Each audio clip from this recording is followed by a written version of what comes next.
할렐루야.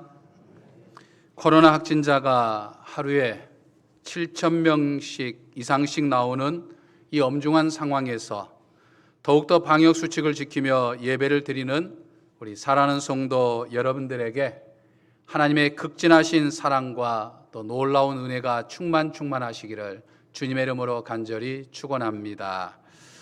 코로나19 바이러스의 공격의 긴 터널을 벗어나 일상 회복에 대한 기대로 시작된 위드 코로나가 40여일이 지난 지금 모든 것이 엉망이 되어버렸습니다.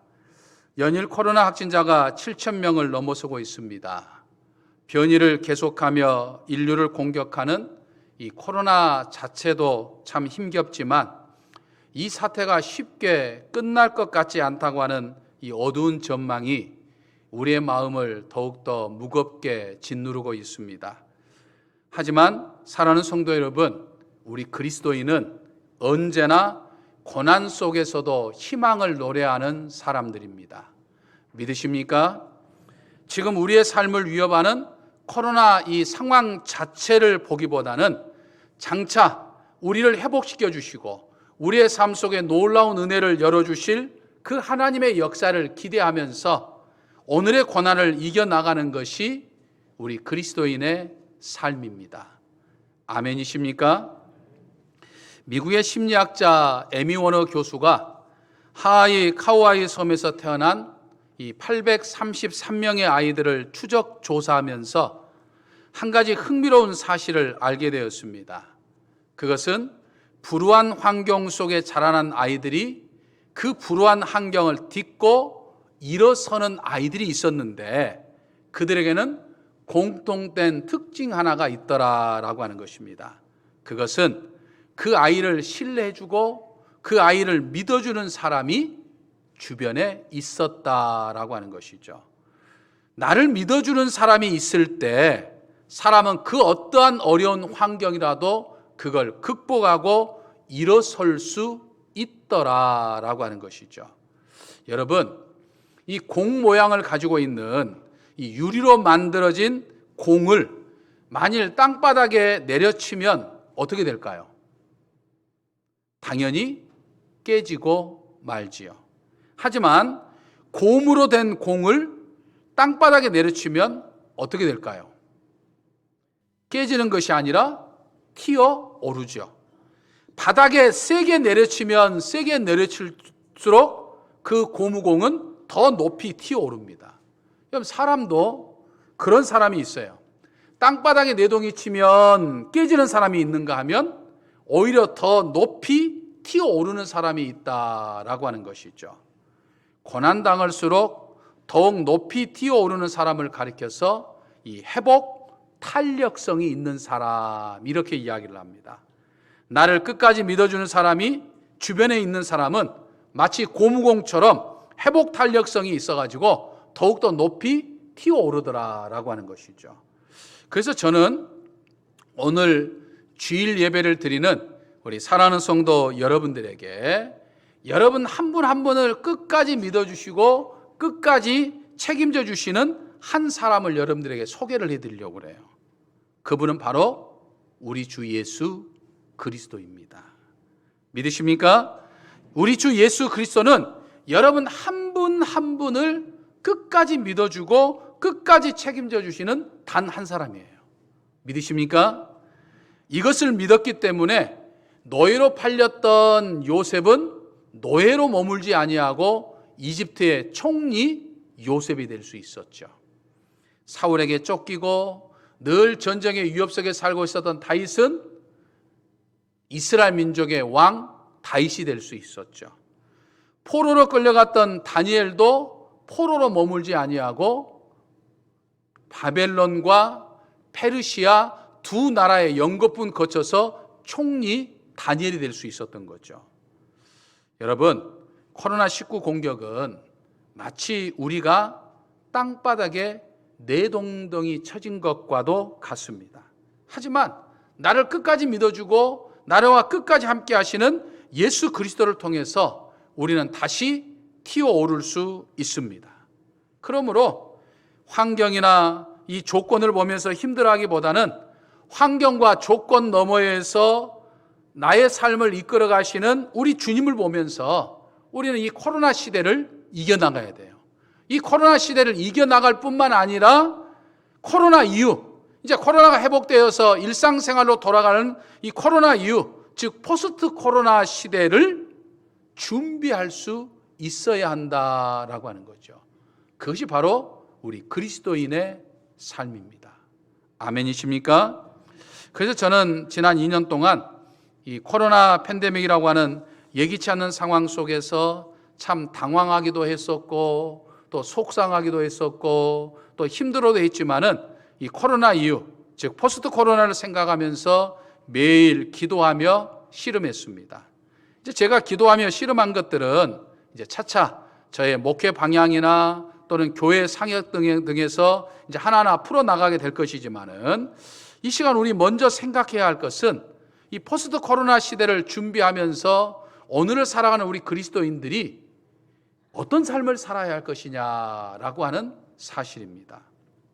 여러분, 예수님을 그리스도로 고백하는 우리 기독교는요, 우리 인간의 어떤 이성과 과학을 초월하는 것이지만 그렇다고 해서 인간의 이성과 인간의 과학과 정말 동떨어져 있는 세계에 살고 있는 것은 결코 아니죠. 예수님을 그리스도로 고백하는 사람들의 모임인 이 교회 공동체는 분명 이 세상 속에 발을 딛고 있고 또 우리 그리스도인의 한 사람 한 사람 모두도 이 세상에 발을 딛고 살고 있기 때문이에요. 그래서 교회는 늘 세상을 향해 열려 있어야 되고 또 이 세상을 변화시켜 나갈 수 있어야 하는 거죠. 오늘날 교회의 영향력이 급속도로 이 약화된 시대 속에 우리가 살고 있지만은 저는 오히려 지금이 이제 교회의 어떤 영향력을 회복하고 이 세상을 복음으로 성시화시킬 수 있는 아주 중요한 기회가 된다고 저는 생각을 합니다. 떨어져 나간 사람들을 보면서 한국교회의 위기를 이야기하기보다는 지금 남아있는 알곡과 같은 여러분들을 보면서 새롭게 한국 사회에 영향력을 회복하고 새로운 세상을 만들어갈 수 있는 희망이 우리에게 주어져 있다라고 하는 사실을 저는 생각해 봅니다. 물론 교회의 영향력 회복을 위해서 우리는 두 가지가 전제되어 있어야 되죠. 하나는 바로 복음과 문화, 교회와 세상에 대한 우리의 어떤 분명한 이해가 이 관계 정립이 되어 있어야 하는 것이고, 다른 하나는 우리가 그리스도인으로서 각자의 삶을 살아감에 있어서 각자의 삶의 자리에서 얼마나 그리스도인답게 거룩한 삶을 살아내느냐라고 하는 것이죠. 그래서 저는 오늘 첫 번째 시간으로 이 포스트 코로나 시대를 준비하면서 이 복음과 문화 그리고 교회와 세상에 대해서 우리가 함께 생각해 보고자 합니다. 우리가 이 시대의 문화와 우리가 살고 있는 이 세상을 바로 이해해야 복음이신 예수 그리스도를 이 세상에 이 시대에 올바로 증언하며 살 수 있기 때문인 것이죠. 여러분, 복음이란 게 무엇입니까? 복음이 뭐죠? 복음이라고 하는 것은 예수 그리스도, 오직 예수 그리스도를 통해서만 구원받을 수 있다라고 하는 기쁜 소식을 복음이죠. 사도 베드로는 사도행전 4장 12절에서 그런 이야기를 합니다. 예수 그리스도 외에는 구원받을 수도 없고 천하 사람 중에 구원받을 만한 다른 이름을 주신 적이 없다라고 말씀합니다. 무슨 말씀입니까? 예수 그리스도 외에는 구원받을 수가 없다라고 하는 것이 분명한 복음이라는 거예요. 그래서 이 복음은요, 어떤 시대, 어떤 환경, 어떤 사람들에게서도 절대로 변할 수 없는 거예요. 여러분, 만일 변한다고 하면요, 그건 복음이 아니에요. 예수 그리스도 외에 어떤 구원을 이야기한다고 한다면 그건 절대로 복음일 수가 없는 겁니다. 그러니까 불교나 힌두교 등 타종교는 말할 것도 없고 하나님과 예수 그리스도를 이야기하면서도 아주 교묘하게 다른 구원자를 내세우는, 그러니까 예수를 통한 구원은 여전히 불완전하니까 새로운 완성자가 있다는 식으로 이야기하면서 새로운 구원자를 내세우는 저 이만희와 같은 신천지나 안상홍이나 장길자와 같은 하나님의 교회나 또는 유병헌과 박옥수와 같은 구원파 같은 경우는 절대 복음일 수가 없는 거예요. 또 같은 뿌리를 가지고 있으면서도 마호메트를 믿는 이슬람 같은 경우도 절대로 복음일 수가 없는 거예요. 제 아무리 시대가 바뀌고 환경과 조건이 변하고 나라가 다르고 사람이 달라도 오직 예수 그리스도를 통해서만 구원받는다라고 하는 이 복음은 절대로 변할 수가 없는 거예요. 하지만 문화와 우리가 몸담고 있는 세상은 달라요. 자꾸만 변해갑니다. 시대와 상황에 따라서, 사람과 지역에 따라서, 나이와 세대에 따라서 자꾸만 문화와 세상은 막 변해요. 급변해 갑니다. 문화란 게 뭡니까? 그것은 한 시대를 흐르고 있는 사람들의 가치관과 생활 습관 등을 이야기할 수 있습니다. 모든 게 다 들어가죠. 정치, 경제, 철학, 이념, 음악, 건축, 연극, 영화, 미술, 디자인, 모든 인간의 전 영역을 통해서 인위적인 것이 가미되는, 다시 말해서 사람의 손이 닿는 모든 것은 전부 다 문화인 거예요. 그래서 그 시대 사람들이 보고 듣고 느끼고 읽고 호흡하는 그 모든 것이 다 문화이죠. 근데 이 문화는 자꾸만 변해요. 이 문화는 파도처럼 휩쓸려 왔다가 파도처럼 휩쓸려 가기도 합니다. 오늘날 우리 그리스도인들은 절대로 변할 수 없는 이 생명의 복음을 자꾸만 변해가는 이 시대 속에 어떻게 전할 수 있을 것인가 라고 하는 것이죠. 이 사명, 복음을 전하는 사명을 잘 안수하려고 하면 그 시대에 맞는 문화와 그 세상의 흐름을 잘 이해할 수 있어야 되는 거죠. 마치 동남아시아의 한류, 또 세계의 K-팝 등이 막 퍼진다고 한다면 그 문화에 따라서 우리가 복음을 잘 효과적으로 전할 수 있어야 되는 거죠. 여러분, 기독교 2000년의 역사를 보면 이 복음과 문화, 교회와 세상의 이 상관관계가 제대로 정립되지 않아서 많은 갈등을 일으켰고 복음의 능력을 상실해가지고 교회의 영향력을 전혀 발휘하지 못한 적들이 있었죠.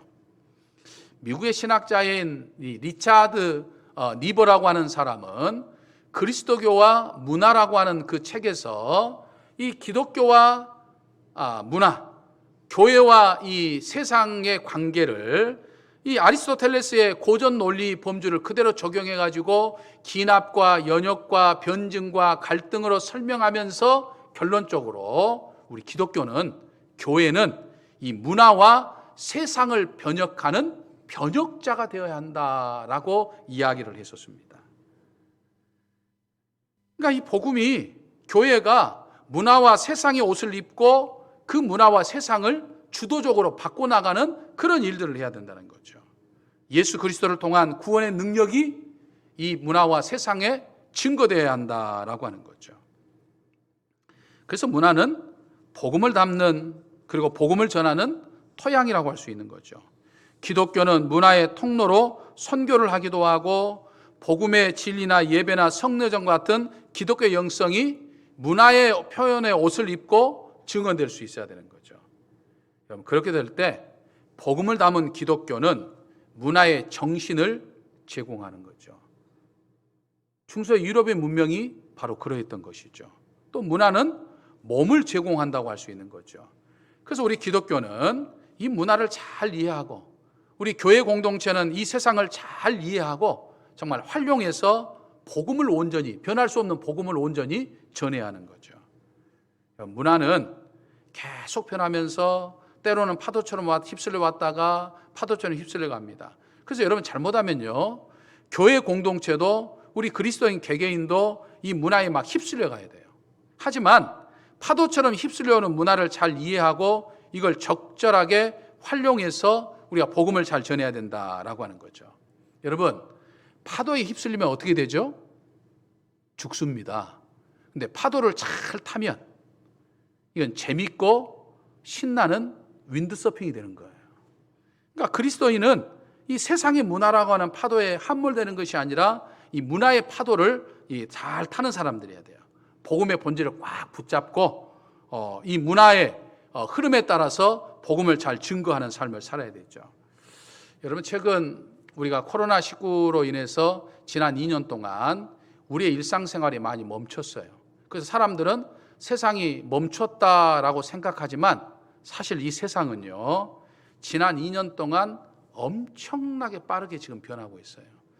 앞으로 10년 동안 변해야 할 것, 10년 별거 아닌 것 같지만 여러분, 우리가 지내온 10년이 지난 100년보다 더 빨리 흘러가는 거예요. 그러니까 앞으로 지금 10년이 어떻게 빨리 지나가는데 그 10년 동안 지나갈 것이 코로나 2년 동안 그냥 훅 우리의 삶 속에 지금 다가왔어요. 사람들의 가치관과 트렌드뿐만 아니라 과학기술도 엄청난 속도로 지금 막 변하고 있습니다. 지난 2년 동안 가장 많이 언급되는 단어 가운데 하나가 이 메타버스라고 하는 단어입니다. 무슨 마을버스나 시내버스가 아니고 메타버스예요. 이 우리의 그 인류가 이 미디어를 통해서 발전해 왔는데, 여러분 미디어라는 게 뭡니까? 이 우리의 생각과 행동을 전할 수 있는 통로가, 도구가 미디어라는 거거든요. 근데 인류가 처음에는 음성을 통해서 전했어요. 그러니까 우리 기독교 초창기에도 복음은 우리가 말을 통해서 변했다 이 말이죠. 이게 나중에는 필사 미디어, 양피지라든지 파피루스 같은 걸로 적어가지고 전하거나, 이게 좀 더 발전하니까 인쇄술이 발달돼가지고 인쇄로 막 대단위에 찍어가지고 이제 전하는 이 문서 미디어가 됐던 거죠. 이게 얼마 전까지는 이제 영상 미디어로 발전되어 왔죠. 그래서 뭐 파워포인트나 이런 걸 통해서 영상을 만들어가지고 눈으로 볼 수 있는 이런 것으로 변해왔습니다. 이게 나중에는 이제 스마트폰을 통해서 소셜 미디어 시대로 바뀌어 오다가 지금 이제 메타버스 미디어 시대로 지금 바뀌어 왔다라고 하는 거죠. 그럼 이 메타버스라고 하는 말은 초월한다라고 하는 뜻을 가지고 있는, 초월이라고 하는 뜻을 가지고 있는 이 메타라고 하는 단어와 그 다음에 세계, 또 우주라고 하는 단어를 뜻을 가지고 있는 이 유니버스라고 하는 말이 합쳐져서 정확히 말하면 메타버스라는 말인데, 우리가 편하게 그냥 메타버스 이렇게 이야기합니다. 그래서 이 뜻은 초월하는 세상, 가상 세상이라고 하는 그런 뜻을 가지고 있어요. 지금 우리는 아날로그 지구, 물리적인 지구에 살고 있지만 눈을 뜨면 스마트폰이나 컴퓨터 등을 통해서 디지털 지구 속에 지금 살아가고 있어요.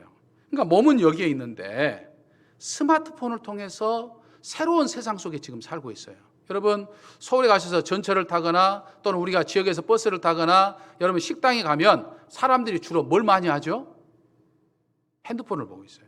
그러니까 몸은 이곳에 있는데 우리의 생각과 우리의 모든 것은 지금 스마트폰이라는 기계 속에, 거기서 만들어진 세상 속에 지금 사람들이 살아가고 있다라고 하는 것이죠. 그래서 이 메타버스에 대해서는 추후에 이야기할 시간도 있겠지만은 중요한 것은 시대가, 세상이 이렇게 지금 빨리 변하고 있는데 여기에 지금 교회가 알지 못하고 적응하지 못하면 교회는 세상과는 전혀 별개의 공간으로 떨어져 있거나 또는 어떤 고리타분한 집단으로 전락할 수밖에 없다라고 하는 거죠. 여러분 지금 세상은요, 카카오톡, 또 네이버, 또 구글, 또 아마존 이런 것은요 이미 메타버스를 기반으로 해서 급속도로 지금 성장해가지고 거기에서 지금 경제 활동이 일어나가지고 지금 기업들도 뭐 수십조, 수백조가 막 거기서 지금 오고 가고 지금 하고 있는 그런 세상 속에 살고 있어요. 근데 오늘날 많은 교회들이 열정적으로 복음을 붙잡고 있는데 이 복음을 제대로 전하지 못하고 있는 거예요. 그러니까 교회가 성장하지 못하고 자꾸만 뒤처지고, 안타깝게도 지금 이런 현상들이 젊은 세대에서 더 지금 두드러지게. 그러니까 젊은 세대들은 교회가 고리타분한 거예요. 따분한 거예요. 자꾸 지금 젊은 세대를 이해하지 못하니까 지금 젊은 세대는 우리가 같은 시대 속에 살고 있으면서 마치 외국인을 대하는 것처럼 소통이 잘 일어나지 않는 지금 이런 것들이 있는 거예요. 아마 메타버스라고 하는 단어가 굉장히 낯설게 들리는 분도 있겠지만은 사실 여러분 우리는 지금 이 메타버스 속에 살고 있는 거예요. 그럼 아침에 눈만 뜨면 스마트폰으로 우리가 뭘 합니까? 인스타그램이라든지 페이스북이라든지 카카오톡이라든지 이런 걸 하면서 내 프로필을 바꾸기도 하고, 거기에 막 내가 갔던 좋은 멋진 곳에 사진 찍었던 것을 올리기도 하고, 그 다음에 맛있는 음식 먹었던 거 찍어갖고 올리기도 하죠. 그러면 그걸 보면 내 주변 사람들이 어떻게 생각하죠? 아, 좋다. 나도 거기 한번 가고 싶다. 나도 먹고 싶다. 라고 하면서 댓글을 달면서 막 서로 공유하고 서로 나누죠. 이런 것들이 사실은 이 메타버스 중에 하나인 이 라이프 로깅이라고 하는 것을 지금 사용하고 있는 거예요.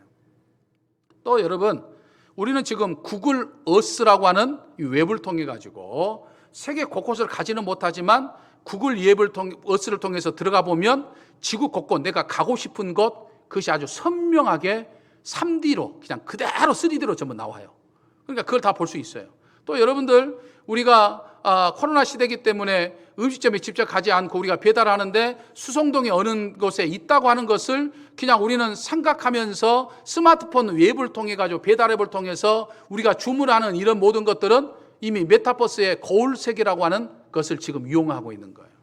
그리고 예전에는 광고를 하게 되면 사람 예쁜 모델이 나와서 하는데 요즘에는 AI로 해서 전부 다 가상 모델을 만들어 가지고 그게 광고를 하기도 하고, 실제로 많은 이 가수들이 이렇게 많은 사람들을 일정한 공간 속에 놓아 가지고 이 공연하고 하는 이런 것들을 이제는 하지 않고 가상 공간을 만들어서 거기에 사람을 초청해 가지고 거기서 공연해서 거기서 막대한 수입을 얻어들이는 이런 어떤 가상 현실과 증강 현실들을 지금 우리가 사용하고 있다 이 말이에요.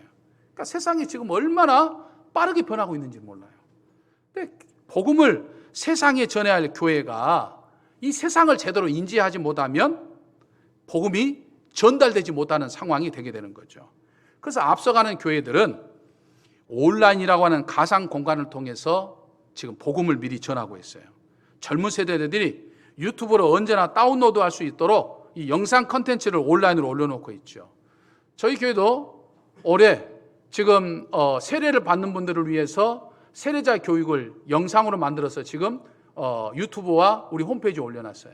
또 새가족 공부를 못하니까 영상으로 볼 수 있도록 미리 지금 작업해가지고 홈페이지나 유튜브에 지금 올려놨어요. 앞으로 모임을 갖는 것도 줌이라든지 토론도 줌이라든지 이런 것을 통해서 모일 수 있는 이런 것들을 지금 이제 만들어 갈 것이고, 이제 이번 12월 25일 날 유아 세례를 위해서 유아 세례 교육을 받을 수 있는 부모들이 모여서 못 받으니까 이제 다음 주 화요일 날 제가 미리 이제 영상 작업 교육자도로 해가지고 역시 유튜브나 온라인에 올려놓은 거예요. 지구촌 어디를 가더라도 언제든지 교회와 접촉할 수 있는 시스템을 이제 구축해 나가게 되는 거죠. 이런 흐름을 이해하고 적극적으로 활용해서 이 포스트 코로나 시대 때 복음을 전할 수 있는 어떤 그 교회가 되어야 하는 거죠. 제가 종종 사실 이런 설교를 하는 것들은 우리 어른들은 좀 뭔 이야기인가 하면서 따분할 거예요.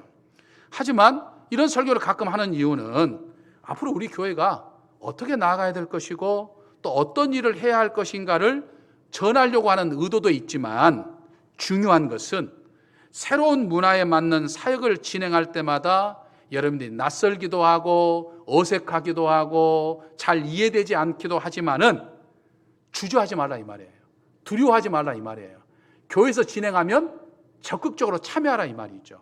그러니까 이런 고민들은 메타 시대를 맞이해서 교회가 어떤 방향으로 나가야 되고 어떻게 해야 될 것인가 라고 하는 것은 이제 저를 비롯해서 목회자들이 고민하고 또 교회 장로님들이 당회에서 서로 논의해가지고 이런 방향 속에서 어떤 사역들이 결정하고 진행이 되면 여러분들은 믿고 따라오라 이 말이에요. 내년에는 예배도 우리가 1, 2, 3부 예배를 드리는데 이렇게 전통 예배를 드렸지만 2부 예배도 이제 달라져요. 2부 예배는 이렇게 예배 드리지 않아요. 이제 달라지게 될 거예요. 이제 이런 것들을 하게 되면 낯설거나 왜 이렇게 해야 되지? 라고 주저하지 말고 그냥 참여하라 이 말이에요. 참여하다 보면 우리가 세상을 변해가는 어떤 그런 것들을 우리가 만들어가는 선도해가는 교회가 될 수 있을 것이다 라고 하는 거죠. 간망만 하지 말고 적극적으로 참여해보는 거예요. 여러분, 이 포스트 코로나를 준비하면서 우리는 사도 바울을 통해서 아주 중요한 단서 하나를 우리는 깨달아 볼 수 있습니다. 오늘 본문을 보면 복음을 전하는 것이, 예수 그리스도를 전하는 것이 사도 바울의 사명이었죠. 사도 바울은 이 사명을 위해서 어떻게 했습니까? 자기 생명까지도 바쳤어요. 그런데 그는 이 복음을 전하기 위해서 어떻게 했어요? 유대인들에게는 유대인으로서 다가가서 그들에게 복음을 전했고, 율법에 꽉 매여 있는, 사도 바울은 율법에 자유한 사람이지만 율법에 꽉 매여 있는 사람들에게는 율법의 시각을 가지고 그들에게 다가갔고, 율법이 없는 이방인들, 율법을 전혀 알지 못하는 이방인들, 율법 아래에 있지 않은 이방인들에게는 이방인의 모습으로 다가갔고, 약한 사람에게는 약한 모습으로 다가갔다 이 말이죠. 뭘 하기 위해서? 복음을 전하기 위해서. 복음을 전하기 위해서, 예수 그리스도를 전하기 위해서 그들에게 다양한 방법으로 접근한 거예요. 그러니까 복음이라고 하는 절대 변할 수 없는 이 복음을 붙들고 복음의 진리를 가르치기 위해서 그 대상들의 가치관이나 환경이나 즉 문화에 따라서 접근 방법을 달리했다라고 하는 거죠. 그러니까 21세기를 살아가고 포스트 코로나를 준비하는 오늘날의 교회가 이 지혜를 사도 바울에게서 배워야 한다라고 하는 거죠. 사랑하는 성도 여러분, 코로나19 바이러스의 공격이 더 거세진 이 엄중한 상황에서도 우리가 복음을 꺼내 놓지 아니하고 예배 드리는 것 너무나도 소중해요. 내 생명까지도 걸어야 할 일입니다. 하지만 여기서 끝나면 안 됩니다. 내가 정말 생명을 걸면서도 지키려고 하는 이 복음, 생명을 걸면서 지키려고 하는 이 예배를 나로서만 끝나는 게 안 돼요. 세상에 전해야 됩니다. 그러니까 세상에 어떻게 하면 전할 수 있을까를 우리는 고민하고, 어떻게 하면 이 세상 속에서 그리스도인다운 거룩한 삶을 살아갈 수 있을까를 고민해 봐야 되는 거예요. 그러니까 어느 시대보다도 더 깊이 고뇌하며 어느 시대보다 더 고민할 수밖에 없는 상황에 살고 있지만, 이 상황 속에서 정말 그리스도인다운 삶을 살 뿐만 아니라 예수 그리스도의 복음을 전하고자 힘써 노력하는 저와 우리 사랑하는 성도 여러분 되시기를 주님의 이름으로 간절히 축원합니다. 할렐루야. 은총의 아버지 하나님, 세상은 코로나로 인해서 단순히 멈춘 것 같지만 급속도로 변하고 있다고 하는 사실을 생각해 봅니다. 이 변화에 휩쓸려 가거나 외면함으로 복음이 더 이상 확산되지 못하는 어리석음이 저희 세대에 없게 하여 주옵소서. 저희의 일상생활에 제약이 있고 고난이 있어도 복음이신 예수 그리스도를 증거할 수 있는 믿음과 지혜가 저희들에게 있게 하여 주옵소서. 포스트 코로나 시대를 준비할 수 있는 저희 정읍제일교가 되게 하셔서 이 시대의 구원의 방주로 시대 어둠을 밝히는 진리의 등불로 우뚝 서게 하여 주시옵소서. 우리 주 예수 그리스도의 이름으로 기도하옵나이다. 아멘.